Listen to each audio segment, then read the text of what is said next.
patute nek mboten nyiki izin bosen patute mboten ning kono. Ya insyaallah niku saged ngoten. Nek nyebut ke doktere insyaallah saged niki njing ngoten. Muga-muga men saged pulih kados wingi. Nah, nek niku bambune bukan punya ibu yang itu. Ibu niku nggih. Niku? Ah, ya Bu.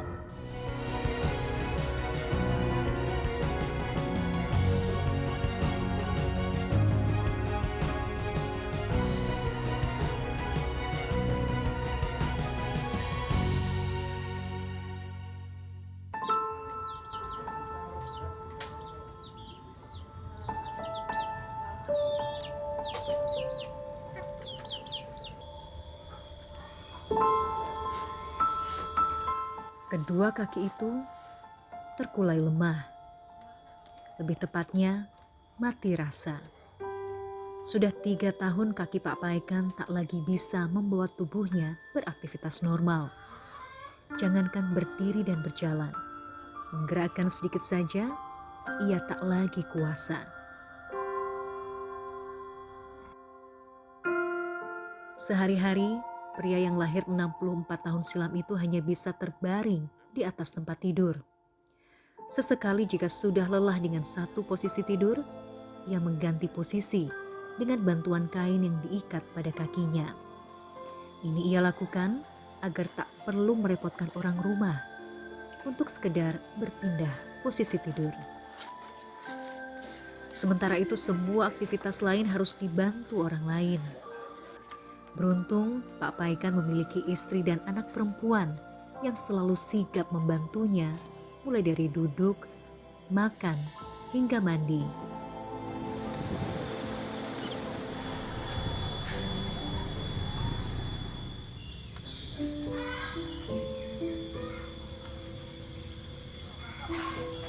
Sejak Pak Paikan jatuh sakit, Bu Radiemlah yang mengambil peran sepenuhnya sebagai tulang punggung keluarga. Membuat tampah menjadi sumber penghasilan utama keluarga ini. Pagi ini, saya menemani Bu Radiem menebang pohon bambu, bahan baku utama untuk membuat tampah. Jika ada uang lebih, Bu Radiem biasanya meminta bantuan orang lain.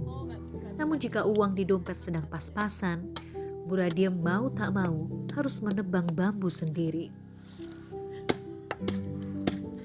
Menebang bambu bukan perkara mudah, perlu keahlian khusus. Sekali tebas, batang bambu tak langsung tumbang. Terkadang, ujung dahannya tersangkut di pohon lain dan harus ditarik sekuat tenaga. Sekilas, bambu ini terlihat tak begitu besar, tapi saat saya mencoba membantu membawanya, ternyata sangat berat. Nah, nek niku bambune bukan punya ibu yang itu. Ibu niku nggih. Niku? Niku nggih Tek. Ah, ya Bu. Lah niki punya siapa Bu? Tek Ibu. Punya ibu ini? Iya. Ya, Jenenge mboten Pecah. napa-napa. Ah, mboten napa-napa.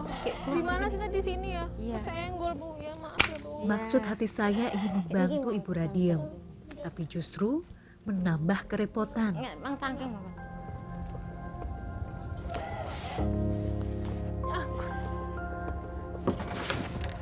Eh.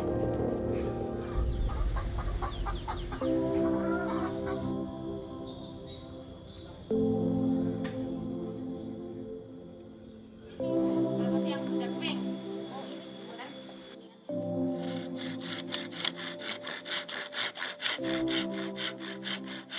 Sesampainya di rumah, batang bambu yang kami ambil ini kemudian dipotong dan diiris tipis untuk dianyam menjadi tampah. Bu Radiem biasanya ditemani putri keduanya, Rizka, yang kini berusia 18 tahun. Proses menganyam dikerjakan dengan alat sederhana dan bisa memakan waktu lebih dari 1 hari. Dalam 1 minggu, Bu Radiem setidaknya menjual 20-30 tampah yang dihargai sekitar Rp200.000. Harga yang sebenarnya tidak sebanding dengan proses pembuatan yang lama dan pengeluaran besar untuk pengobatan Pak Paikan.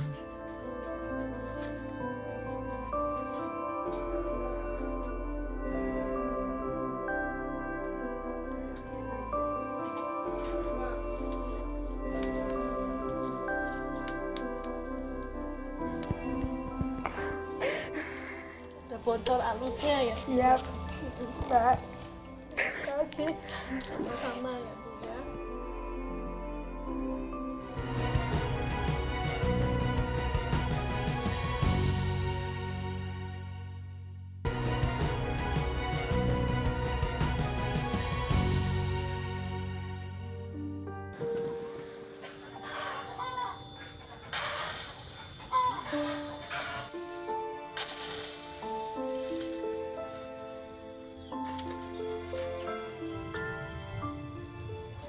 Selesai menganyam, ada satu proses yang menarik, sekaligus membutuhkan perjuangan.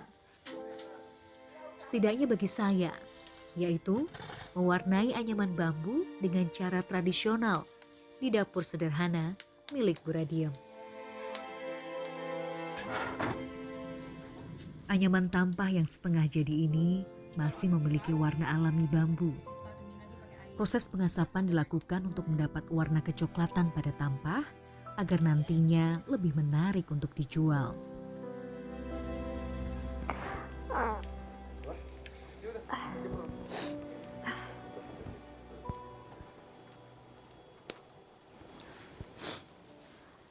Jadi kalau kita masak di dapur pakai tungku itu sudah biasa ya, mungkin api aja gitu. Tapi ini malah yang dicari bukan api. Kalau api malah dikasih air ya. Iya. Jadi apinya memang nggak boleh terlalu besar. Yang dicari memang asap. Karena kita butuh untuk mewarnai anyaman ini. Jadi yang dibutuhkan memang hanya asap. Tapi semakin banyak asap berarti ya mata semakin pedih dan kita memang nggak pakai perlindungan apa-apa gitu. Dan lagi kita harus tunggu di depan bara apinya karena nggak boleh terlalu besar. Setiap besar dikasih air gitu ya Bu. Harus nunggu selama 1 jam. Kelihatannya cuma duduk tapi perjuangannya nggak main-main. Tambahin lagi ya Bu. Iya. 3 tahun lebih Bu Radiem melalui masa sulit, bekerja banting tulang sambil mengurus sang suami. Kemungkinan Pak Paikan untuk sepenuhnya pulih ibarat puing-puing bangunan yang berserakan. Hampir mustahil. Tapi fakta itu tak mengurungkan harapan sang istri untuk setia mengumpulkan puing-puing itu sembari terus berusaha dan memanjatkan doa.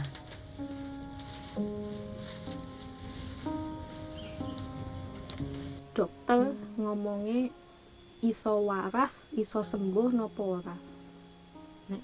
Nek patute nek mboten nyiki izin kuasa niku patute mboten ning wikono. Ya insyaallah niku saged ngoten. Nek nyebutke dokter insyaallah saged niki njing ngoten. Insyaallah. Nggih. Muga-muga men saged pulih kados wingi.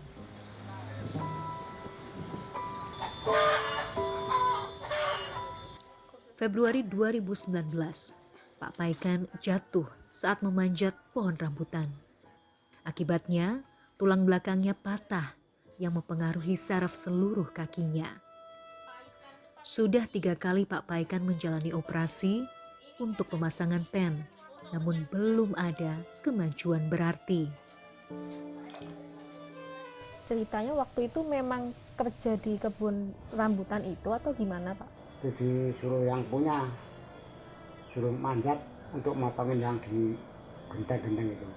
Terus itu apa berarti nginjeknya nggak pas atau gimana? Enggak pas, saya turun tuh kira-kira 2 meter itu, saya rasanya kaki saya ditarik sama orang tapi nggak ada orang. Kaki saya pegang itu nggak kerasa. Nggak kerasa apa-apa ya? Tapi saya sadar. Capek apa enggak Pak? Apa? Karena kan udah 3 tahun. Bapak itu pegel apa enggak? Pegel. karena kok bisa ya tiduran aja, kok yo yang lama. pegel itu sini sama sini, Hmm. sama boyoknya itu panas. Tidur semua posisi sudah capek. Iya, Hatinya capek nggak? artinya enggak. Hati kok capek. Kalau kata hati capek itu enggak ada apanya itu. Enggak. Jadi hati nggak capek ya Pak? Enggak. Tetap semangat ya Pak? Tidak hanya lumpuh di kedua kaki, Pak Paikan punya permasalahan lain. Ada luka di bagian punggung belakang dan bokongnya akibat terlalu banyak berbaring. 3 kali sehari, luka itu harus dibersihkan dan diganti perbannya. Itu artinya Pak Paikan harus mengeluarkan biaya sekitar Rp100.000 untuk upah bagi perawat. Biaya yang besar bagi mereka. Belum lagi Pak Paikan harus tidur di kasur khusus supaya lukanya tidak semakin parah.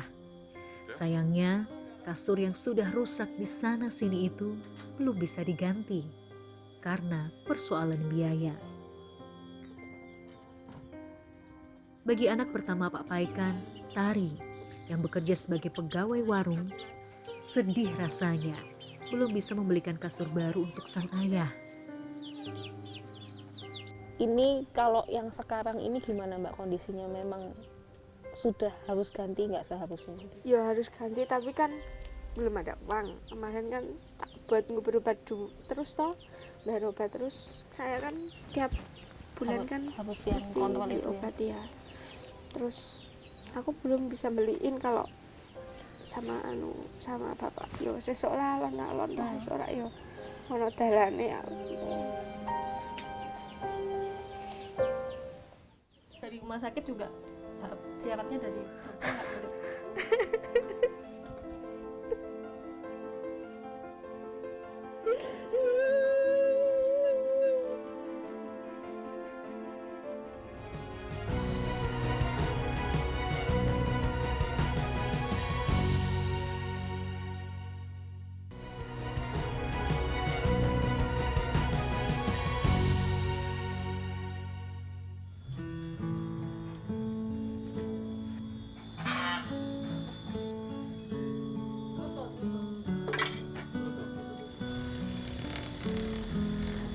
Sebetulnya belum banyak tampah yang jadi dan siap dijual untuk minggu ini.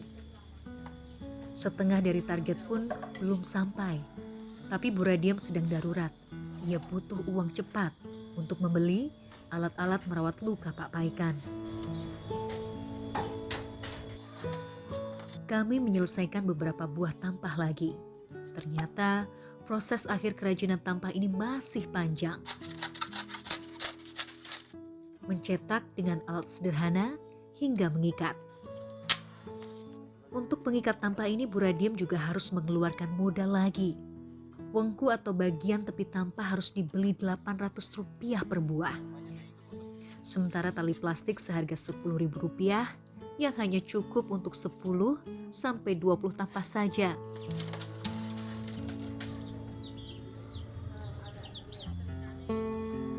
Hari ini saya ikut Bu Radiem ke pengepul untuk menjual tampah-tampah yang berhasil kami buat 2 hari terakhir.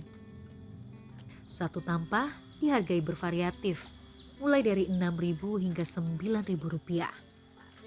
Total dari penjualan tampah ini, Ibu Radiem mendapatkan Rp80.000.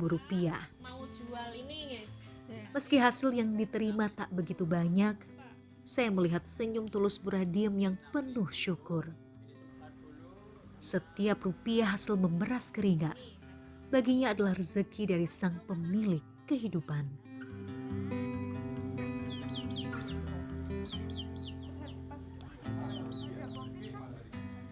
Kami kembali ke rumah dan memulai menganyam lagi. Tanpa sepengetahuan keluarga ini, tim berbuat baik sudah menyiapkan kejutan kecil. Oke. Nah ini kemarin Mbak Ari sama Bapak cerita sama saya kan, nah, Iya. katanya bocor alus sudah Iya. kasurnya, Iya. sama memang saatnya ganti ya. Iya. Nah ini ada dari saya sama teman-teman ya, Iya. buat Bapak ya, Ya. Pak diganti baru Pak. Iya, ya. Memang saatnya ganti ya Pak. Iya, iya, iya. Dari pertama kali Bapak pulang itu memang harus butuh ini ya Mbak. Iya, Kalau nggak pakai Enggak, ini. nggak bisa pulang. Waktu itu dari rumah sakit juga syaratnya dari dokter nggak boleh.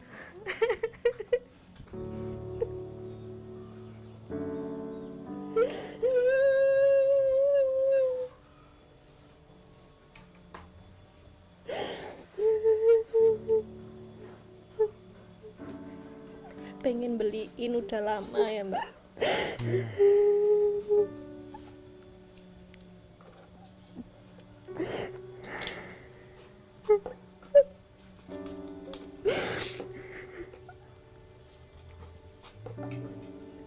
Saatnya ganti ya, soalnya Bapak butuh ya.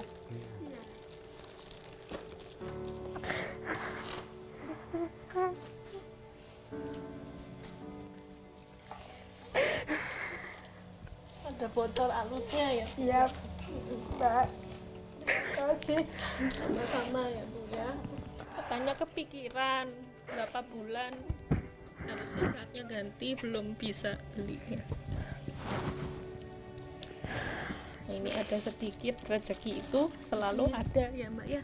Ya, bukan lancar ya, Mbak. Ini ya. Tidak ada kesusahan di dunia ini yang diizinkan terjadi oleh Sang Pencipta di luar kemampuan manusia. Kita selalu akan diberi jalan dan dimampukan. Demikianlah keluarga ini mengajarkan kita tentang arti perjuangan hidup. Kedua kaki Pak Paikan kini memang tak lagi menjadi penopang lagi. Tapi bukan berarti tidak mungkin. Semangat hidup serta dukungan keluarga mengubah kemustahilan menjadi angan untuk kembali berjalan